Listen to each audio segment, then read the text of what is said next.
দেখুন একটা জলা জমির জায়গার মধ্যে আছে, যেখানে ফাঁকা মাঠ। হ্যাঁ, এটাকে বগলা, অনেকে সাদা হাঁসও বলে থাকে। এগুলোকে সাদা হাঁসও বলে থাকে। এরা জলা জমির মধ্যে ছোট ছোট পোকা, অনেক ছোট ছোট ধরনের মাছও হয়ে থাকে। এই বর্ষার পরে পরে হয়েছে তো অনেক মাছ টাছও থাকে। সেগুলো খাওয়ার জন্য এরা দলে দলে আসে। হ্যাঁ,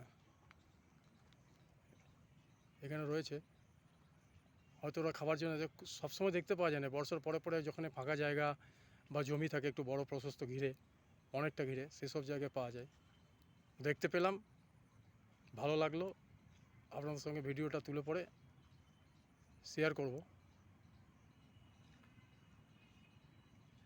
আমার তো এসব খুব ভালোই লাগে। ফটাফট যখনই মৌকা পাই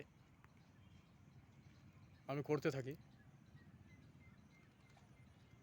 সচরাচর তো দেখা যায় না, সব জায়গায় দেখা যায় না। দেখুন একটা ঘুরে ঘুরে বেড়াচ্ছে।